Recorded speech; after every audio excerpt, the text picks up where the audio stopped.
샬롬 10월 12일 화요일 오늘의 묵상입니다. 오늘 말씀은 욥기서 6장 14절부터 30절까지 말씀입니다.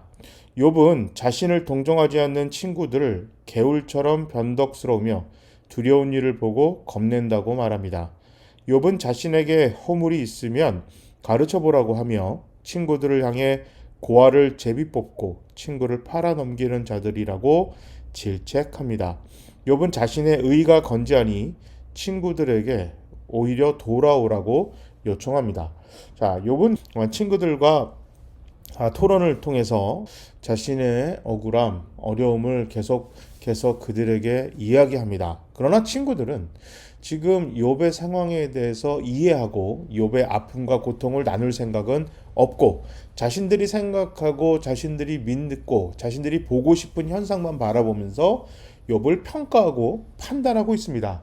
어려운 일에 처한 사람들에게 필요한 것은 일이 어떻게 됐는지 평가하고 판단하고 질책하고 칭찬하고 그렇게 하는 것이 중요한 게 아니라 먼저 그 사람들을 위로하고 함께 울어주고 함께 위로하는 것이 기도하는 것이 정말 중요한 것입니다.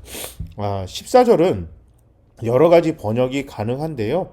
진정한 친구는 그가 하나님을 경외함을 더는 지속할 수 없을 때도 동정을 저버리지 않는다라고 이야기를 할 수 있습니다. 탈무드 경전에선 뭐라고 얘기를 하냐면 친구를 떠난 사람은 하나님을 경외하는 것도 떠난다. 왜냐하면 하나님은 우리에게 가장 소중한 친구이기 때문이다. 탈무드에 유명한 이야기가 있어요. 친구의 어려움을 외면하고 친구를 떠나고 친구의 마음을 함께 공유하지 못하는 사람은 하나님과도 그렇게 하기가 어렵다는 것입니다. 그래서 어쨌든 욥은 지금 친구들과의 관계 속에서 자신을 이해하거나 자신을 위로하려고 하지 않는 친구들에게 굉장히 상처를 받고 있습니다. 19절에 나오는 그 데마라는 그 장소는 아카바만 남동쪽에 위치한 도시인데요. 오아시스 도시입니다. 대상, 그러니까 무역을 하는 사람들의 중심지였습니다. 그래서 유명한 아라비아 상인들이 많이 모이는 장소가 바로 데마라는 그 장소였습니다. 친구들을 와디에 비유하는데요. 와디는 갑자기 소나기가 많이 내려서 생기는 그런 개울, 변덕스러운 날씨를 이제 뜻하는데 친구들이 변덕스럽게 자기가 좋을 때는 옆에서 같이 함께 어울리지만 자기가 어려움에 처하자 그를 외면하는 그 모습을 와디에 비유하고 있습니다. 욥이 친구들에게 원했던 것은 물질적 도움이나 원수의 손에서 구원하는 것들이 아닙니다. 그는 자신이 무슨 잘못했는지 너희가 그렇게 얘기한다면 알려달라, 깨닫게 달라. 친구들을 향한 원망, 책망의 말이기도 합니다. 그러니까 동정이 없는, 그러니까 사랑이 없는, 긍휼 없는 마음에서 나오는 오른만이나 책망은 고난당하는 자들에게 오히려 상처를 줍니다.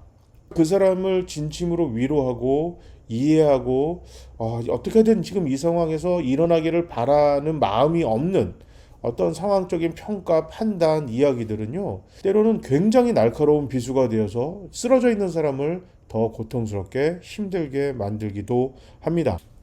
실망한 자의 말을 가지고 문제를 삼아서는 안 된다 이렇게 얘기합니다. 때로는 마음이 낙심하고 어렵고 고통받는 사람이 자기가 원하지도 않는 말을 험하게 하거나 또 굳이 저렇게까지 얘기할 필요가 있을까라는 말들을 이야기할 때가 있어요. 근데 그럴 때 야, 그래도 그렇지 말을 뭐 그렇게 하냐? 너는 왜 이렇게 믿음이 없니? 너는 왜 사람이 그래? 이런 식으로 그를 책망하고 판단을 하게 되면 자기가 원해서 그런 말을 한 게 아니라 너무 고통받고 힘들어서 하소연처럼 신음소리처럼 했던 말인데 그 말을 너무 이렇게 막 진지하게 받아들여서 그 사람을 책망하면 안 된다고 욥이 이야기를 합니다. 그의 말은 바람과 같기 때문입니다. 바람은 거칠고 정제되지 않는 말을 가리키는 이스라엘의 시적인 표현이에요. 아픈 상처 입은 자의 말은 바람과 같다. 그러니까 이제 흘러간다는 거죠. 지나쳐 보려라. 그냥 지나가게 해라. 욥은 친구들에게 지금의 태도를 버리고 진정한 친구로 돌아와 주기를 간절히 이야기하고 있습니다. 슬퍼하는 자들과 함께 울고 애통하는 자들과 함께 애통하며 그들을 위로하지 못하는 세대가 되었다. 예수님께서 마음이 강팍해진 이스라엘을 보고 마음이 너무 딱딱하게 굳은 사람들을 보고 안타까워서 했던 말이거든요. 예수님 사역을 봐도 몸이 힘들어하는 사람들을 먼저 위로하셨어요. 그리고 그들의 상처를 돌보시고 고쳐주셨습니다.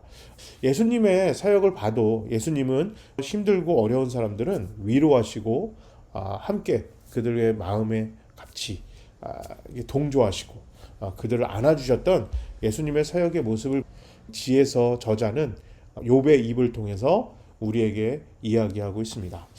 오늘 말씀을 통해서 어렵고 힘든 사람이 있을 때 우리가 먼저 위로하고 함께 아픔을 나누는 우리 교회 우리 모두가 되어야겠습니다. 제가 한번 기도하겠습니다. 사랑의 하나님 감사합니다. 우리를 죄에서 구원하시기 위해서 하나님께서 인간이 되시고 고난받으시고 죽으시고 부활하시면서 우리에게 당신의 사랑을 보여주셨습니다. 우리 교회가 세상의 어려움을 함께 짊어지고 위로하는 교회가 되게 해 주시옵소서. 세상의 어려움과 상처에 더 큰 상처와 더 큰 짐을 지우는 악한 교회, 악한 성도가 되지 않도록 하나님 도와 주시옵소서. 예수님의 이름으로 기도합니다. 아멘. 힘차게 위로하는 교회, 위로하는 성도로서 세상의 빛과 소금으로, 세상의 따뜻한 사랑으로 우리 모두 살아갑시다. 자, 모두 샬롬.